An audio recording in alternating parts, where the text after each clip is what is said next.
થી લગ્ન કરાવનાર સામે કડક કાર્યવાહી, લિવ ઇન રિલેશનશીપની નોંધણી હવે ફરજિયાત, આદિવાસી સમાજ કાયદામાં નહીં આવે, યુસીસી અંગે વિપક્ષ ખોટો ભ્રમ ફેલાવી રહ્યો છે। તો અલગ અલગ મુદ્દાઓ પર સ્પષ્ટતા કરવામાં આવી છે। ધર્મ ભલે અલગ હોય પણ ન્યાય સમાન હોવો જોઈએ, યુગલે ફરજિયાત નોંધણી કરાવવી પડશે। યુસીસીમાં લિવ ઇન રિલેશનશીપ અંગે પણ નિયમો જે છે તે જાહેર કરવામાં આવે છે। લિવ ઇન સંબંધોથી જન્મેલું બાળક કાયદેસર ગણવામાં આવશે, તેમાં કોઈ પણ પક્ષ તરફથી નકારવાનું વાત ના આવી શકે।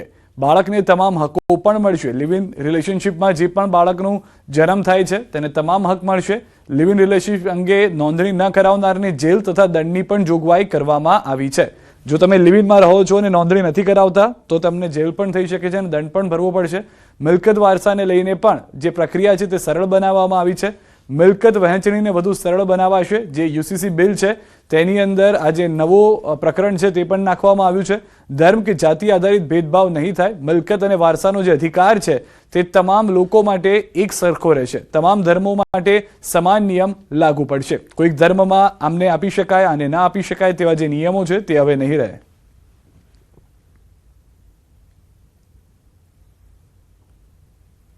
તો સીએમએ યુસીસી બિલ રજૂ કર્યું છે। યુસીસી બિલને સાધુ સંતોએ પણ આપ્યું છે સમર્થન। સંતોએ સરકારના નિર્ણયને આવકાર્યો છે। હિન્દુ ધર્મ રાષ્ટ્રધર્મ માટે મહત્વનો નિર્ણય। સંતોએ યુસીસી બિલ અંગે ચર્ચા સાંભળી। સંતોએ બિલ અંગે પોતાના મત રજૂ કર્યા। વધુ માહિતી ન્યૂઝ 18 સમર્થક ગૌતમ પાસેથી મેળવીશું। ગૌતમ, કદાચ ભારતમાં બીજું રાજ્ય ગુજરાત બનવા જઈ રહ્યું છે, યુસીસી લાગુ કરવામાં આવશે, કેટલું મહત્વનું ક્યારથી થઈ શકે છે, શું રજૂઆતોથી વિધાનસભાની અંદર શું પ્રતિક્રિયાઓ આવી રહી છે?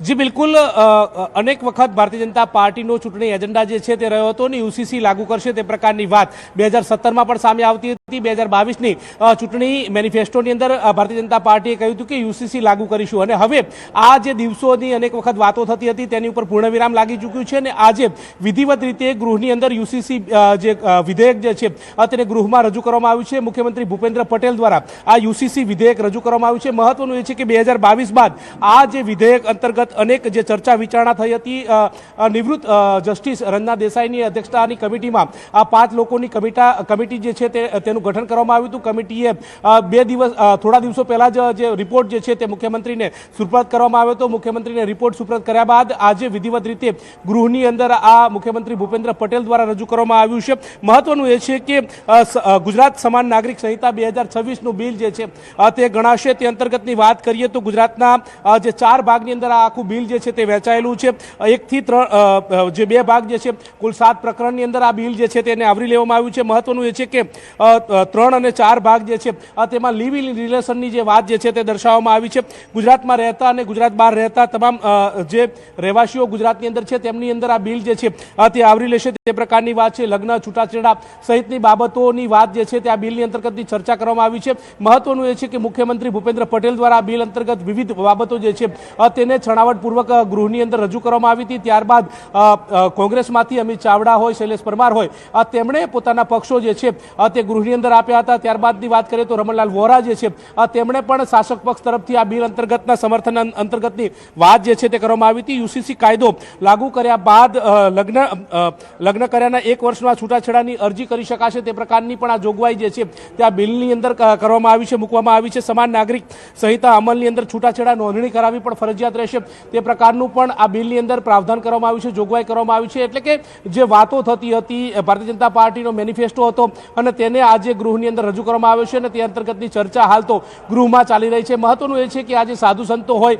કે ભારતીય જનતા પાર્ટીના વરિષ્ઠ નેતાઓ હોય તેઓ પણ ગૃહની અંદર હાજર રહ્યા હતા। આ ગૃહની અંદર જ્યારે આ વિધેયક પસાર કરવામાં આવ્યું ત્યારે અનેક નેતાઓ જે છે તે પણ હાજર હતા। જોકે સામાજિક સંગઠન સાથે સંકળાયેલા લોકો હોય કે ધર્મગુરુ હોય તેઓએ પણ સમર્થન કરતા નજરે પડ્યા હતા। જી આભાર ગૌતમ સમગ્ર માહિતી બદલ। તો મોટાભાગના લોકોનું જે છે તે સમર્થન આવી ચૂક્યું છે। વિપક્ષ તરફથી કેટલાક આક્ષેપ પ્રત્યાક્ષેપ થઈ રહ્યા છે, પરંતુ ટૂંક સમયમાં યુસીસી જે છે તે ગુજરાતમાં લાગુ થઈ જશે।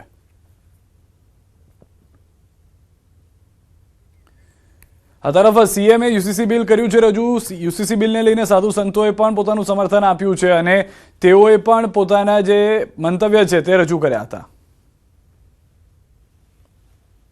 રાજ્યના મુખ્યમંત્રી દ્વારા જે બિલની રજૂઆત કરવામાં આવી છે ખૂબ સનાતન સંસ્કૃતિ અને રાષ્ટ્રના હિત માટે આજે બિલ લાવવામાં આવી છે અને એના માટે ખૂબ સૌ સંતો પણ સૌ રાજી છે, સમાજના લોકો પણ રાજી છે. રાષ્ટ્ર અને સમાજના હિત માટે આ કાર્ય કરવામાં આવ્યું છે, એને અમે ખૂબ ખૂબ વધાવીએ છીએ, ખૂબ ખૂબ સાધુવાદ આપીએ છીએ. ઐતિહાસિક બિલ માનનીય મુખ્યમંત્રી ભૂપેન્દ્રભાઈ પટેલના નેતૃત્વમાં, નાયબ મુખ્યમંત્રી માનનીય શ્રી હર્ષભાઈ સંઘવીના નેતૃત્વમાં સરકારે જે પસાર કર્યું છે એમને અમે ખૂબ ખૂબ અભિનંદન આપીએ છીએ. આ બિલ જરૂરી ગુજરાતની અંદર હતું. સુરતથી સમાચાર. ડમ્પિંગ યાર્ડમાં ભીષણ આગ લાગી છે. ખજોદ ડમ્પિંગ સાઇટમાં ફરી આગ લાગી છે. ભભૂકી આગને લઈને થોડા દિવસ પહેલા પણ આગ પર કાબુ મેળવવા પ્રયાસ કરવામાં આવ્યા હતા.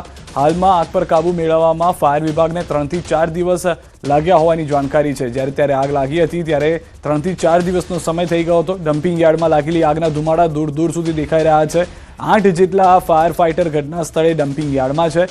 આગ લાગી છે ત્યાં 5 કિલોમીટર દૂરથી તેના ધુમાડા જે છે તે જોવા મળી રહ્યા છે. તો ફરી એક વખત 50 દિવસની અંદર બીજી વખત આગ લાગી છે.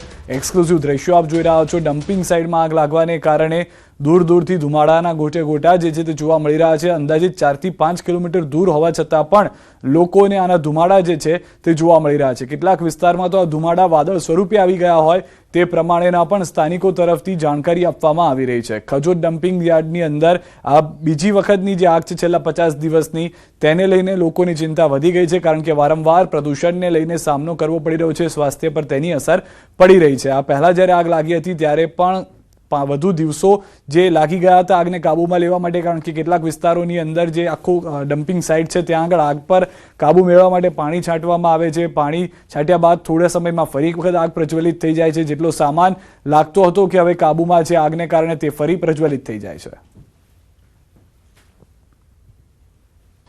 સુરતના ખજોદ ખાતે આવેલી મહાનગરપાલિકાની ડમ્પિંગ યાર્ડ છે એ વિસ્તાર જોઈ શકાય છે કે જ્યાં અચાનક આગ લાગી છે. બપોર બાદ આગ લાગી હતી. જોતજોતામાં આગે વિકરાળ સ્વરૂપ લઈ લીધું હતું. જોકે 6 ફાયર સ્ટેશનની 8 કરતાં વધુ ગાડીઓ ઘટના સ્થળે પહોંચી છે. આગ પર કાબુ મેળવવાનો પ્રયાસ કરવામાં આવી રહ્યો છે, પણ આગ બેકાબૂ થઈ ચૂકી છે. કારણ કે સૌથી મોટો વિસ્તાર છે, 3 કિલોમીટર વિસ્તારમાં આખો ડમ્પિંગ યાર્ડ આવ્યું છે. તમામ ગાડીઓ જે ડમ્પિંગ યાર્ડમાં છે તેને બહાર કાઢવાની કામગીરી શરૂ કરી દેવામાં આવી છે. ખાસ કરીને જે પ્રકારે આગ લાગી છે સુરતના 5 કિલોમીટર દૂરથી આ આગની જ્વાળાઓ કહી શકાય, તેમના ધુમાડા જે કહી શકાય, જેમાં જેને લઈને એક ભયનો માહોલ ફેલાયો છે. દ્રશ્ય સીધા જોઈ શકાય છે.